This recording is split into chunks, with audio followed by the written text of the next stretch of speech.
It is great to have you back here at CoinSuri's channel. In today's video, I'd like to offer some news on the establishment of Palau's own stablecoin on XRPL, JPMorgan's recent statements about Ripple and cross-border transfers, and more. Finally, as is typical, I will give an XRP overview. What are the advantages of XRP for its users? When it comes to making international monetary purchases?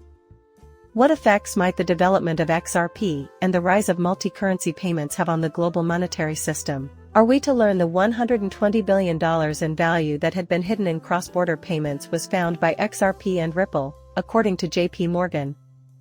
A paper was released by the world-renowned financial services firm JPMorgan, citing Ripple and XRP, discussing the possibility of releasing $120 billion worth of assets through international payments.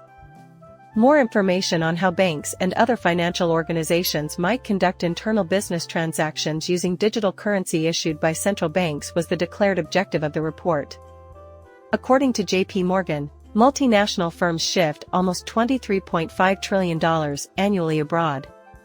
The corporation took note of the fact that this sum was equal to over 25% of global GDP.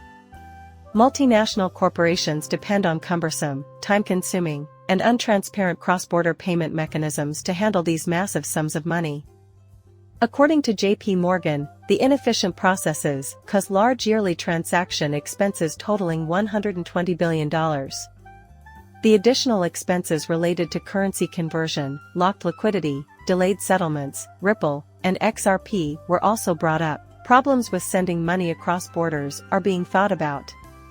In their analysis of the causes and effects of cross-border settlement delays and challenges, JPMorgan singled out a number of private sector firms, including the CLS Group, Ripple, and Swift. The CLS Group reportedly has a multi-currency FX net that aims to eliminate settlement risks. There are a lot of roadblocks that prevent adding additional currencies, and currently, the solution only works with 18. The study also highlighted Swift's system implementation, which aims to promote transparency in cross-border payments while decreasing processing times. However, it did mention that FAST is still using the cumbersome correspondent banking system, which involves numerous intermediaries. That is why the issues of trapped liquidity and settlement risk persist. Unfortunately for JPMorgan, Ripple's XRP-based cross-border payment infrastructure isn't real-time. The extremely volatile nature of XRP, as well as other cryptocurrencies, has made banks wary of using it, the statement claims. The Ripple system is severely hindered by this. Consequently, JPMorgan claims that private sector efforts to fix issues with foreign money transfers have been mostly unsuccessful. Research indicates that no scalable and user-friendly solution that works with several national currencies and payment systems is available at this time. According to JPMorgan, a network of central bank digital currencies that support many currencies, like MC Bitcoin, might address multiple issues simultaneously. Reportedly, the method can for instantaneous, cross-border monetary transactions at any hour of the day or night. According to JPMorgan's study, the idea of unlocking $120 billion in cross-border payments with XRP and Ripple is exciting. Before anything else, you need to grasp the scope of the problem that JPMorgan is attempting to fix. Transfers of funds between countries account for about 25% of global GDP. When compared to ideal systems, the present ones clearly fall short in terms of efficiency, speed, and transparency. More efficient and inventive blockchain and cryptocurrency systems stand a great chance of succeeding as a result. In this case, JPMorgan is highlighting Ripple and XRP. Ripple has been in the forefront of efforts to use blockchain technology to streamline international money transfers. A key concern with XRP, however, is its volatility, as highlighted in the research. One common problem with Bitcoin is its unpredictable price changes, which makes it unreliable for regular business transactions. Like trying to run a perfectly tuned engine on fuel that is extremely unstable. Despite the presence of potential strength, unpredictability is a major deterrent. People in the banking sector are scrambling to find answers. Names like CLS Group and Swift have surfaced. But there are limits to what each of these guys can do. The fact that CLS Group has limited foreign exchange support and SWIFT is dependent on an outdated correspondent banking system shows how difficult it is to create a system that is efficient for everyone. The multi-currency network of digital currencies produced by central banks is what sets JPMorgan's suggested approach apart. It combines state-of-the-art technology with the time-tested approach of central bank supervision. Imagine a world where a digital financial highway is constructed under the watchful eye of regulators to enable simple, fast, and transparent cross-border transactions. This might be a game-changer because it provides the benefits of blockchain technology without the tremendous volatility of traditional cryptocurrencies. Lastly, the revolution in international money transfers is still in its early stages, despite enormous developments. Unified digital payment systems that handle several currencies are an innovative and exciting idea, but there are still challenges to be solved before they can be used globally. The equivalent of solving a complex cryptography puzzle. Even while the pieces are there, explaining them in a way that everyone can grasp remains a challenge. In this situation, would it be beneficial to go with the conventional wisdom? Maybe we could get better results if we tried something else. Got any thoughts on the matter? As long as you keep doing what you've always done, you'll eventually reach your goal of development, thus it's usually worth it to ditch the old models. Finally, Palau and their stablecoins are worth mentioning. Findings from the Palau stable currency pilot project, run by Ripple and the Palauan Ministry of Finance, will tell what happens next. In a joint announcement, Ripple Labs and the Palau Ministry of Finance published the findings from the Phase 1 trial of the Palau stablecoin project. The test indicated the next steps involved in the project roadmap. J. Hunter Anson, a cybersecurity specialist and member of the Palau Finance Ministry's board, disclosed this information to X not long ago. Anson sent over a PDF containing the report outlining the Phase 1 pilot's outcomes. You might recall that the initial pilot stage of the Palau stablecoin project started in March, but token distribution didn't start until June. But as Crypto Basics shown, Ripple revealed it on July 26.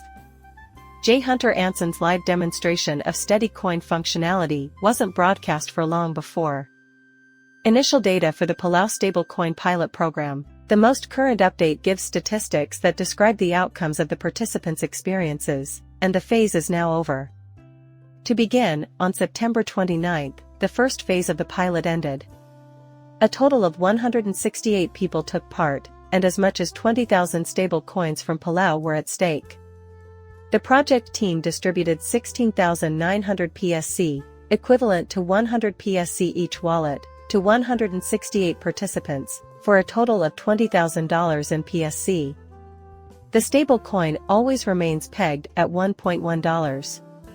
There were a total of 729 transactions performed by participants in the pilot program. 463 of those were payments to retailers. There were 168 transactions involving distribution payments and only 64 involving P2P payments. A total of 14,534 PSE tokens were consumed by the pilot phase following the initial phase. After the pilot ended, the project team polled the 168 people who took part in the stable currency to see what they thought. After all the questions were asked, 168 out of the total participants had responded by October 9, 1983, as stated in the report.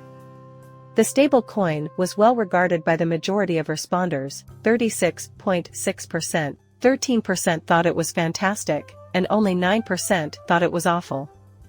The majority of participants said that not having to carry about currency, the convenience of use, and the speed of transactions were the main reasons for the positive experience. You might recall that Ripple was involved in the development of both the stable currency wallet and the blockchain for the project via its CBDC platform. The wallet was considered easy to use and set up by 58.7% of poll takers. Still, 9.8% found it challenging.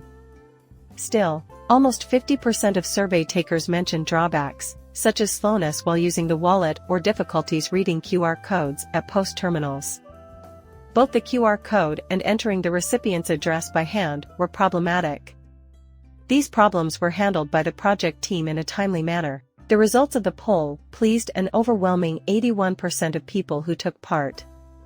Also included are all cross-border payments, 87.8% of retail purchases, and 67.1% of peer-to-peer transactions. The future implementation of the stablecoin will focus on the 3 use cases that received the highest combined score of 61%. The study states that the Phase 1 test went well, and DemonSaw rated the stablecoins according on how attractive they are and how well they will complement the country's existing system. The majority of respondents expressed their support for the complete launch of the stablecoin once the government grants the go-ahead. Participants in the subsequent phases of ecosystem growth will include ordinary users, financial institutions, regulatory agencies, and legal and regulatory frameworks, as stated in the paper. The crew will make sure everything fits nicely into the stablecoin network. Pieces describing the results of the Palau stablecoin pilot program's initial stages. A huge step toward incorporating blockchain technology into national financial systems has been achieved through the collaboration of Ripple Labs and the Palauan Ministry of Finance. This upgrade is quite comprehensive and will have significant repercussions. In the pilot, 168 volunteers will help mint 20,000 stable coins for Palau. It's a small-scale operation, but it's big enough to test the technology's viability. The fact that most of the transactions were payments to merchants is encouraging since it suggests a potential use case for everyday transactions, which is a common problem for new financial systems. The feedback from participants indicates that the interface is easy to use and that the concept is well received. Most participants found the experience to be good to exceptional. But it's critical to recognize the problems customers have, such sluggish responsiveness and QR code problems. Addressing these usual teething concerns in succeeding phases of new technology rollouts is required to obtain wider adoption. Focusing on fixing these issues and having a high satisfaction percentage with the fixes shows that the project is flexible and listens to user feedback. This plan is essential for any technological rollout, but especially for those aiming to transform ingrained aspects of daily life like financial transactions. Here are the lofty and intricate goals for the future. An ecosystem must be built, which includes everyday users, regulatory agencies, financial institutions, and legal and regulatory frameworks. This is analogous to creating a whole new digital financial system that satisfies the demands of all the existing systems, regulations, and users all at the same time. As part of the bigger trend toward digital currencies and broad use of blockchain technology in the banking industry, this initiative is an experiment on a smaller scale. In the future, other countries may try to model their initiatives after these pilot schemes. No amount of excitement about new technology should compromise the safety of financial systems, and neither should innovation nor security take precedence over usability or compliance with regulations. Finally, blockchain technology can modernize national monetary systems, as demonstrated by the Palau stablecoin pilot project's early success. However, there is a long and winding road ahead of us, and we must tread carefully as we negotiate challenges posed by technology, rules, and public opinion. Allow us to turn our attention to the market overview. While all cryptocurrencies and XRP are trading around $44,000, Bitcoin has marginally topped its prior high and remains firmly consolidated around that level. The fall in dominance is evident at 53.5%. Check out the alternatives activities. With a 40% net growth rate, XRP has only achieved 14% of their goals so far. However, it will reach them. No changes have been made to the local high of 0.754 either. The good news is that rising to the task is within reach. It seems to me that it will continue to rise, eventually hitting $1, a 9% increase from where it is now. In the medium term, we should aim to break and consolidate above 0.6944. Not much else can be said at this time. As we move forward, we may experience strong impulses. I had stated in the prior video that I will not be hiring at these levels. But if you want to take chances, a smaller volume can do the trick.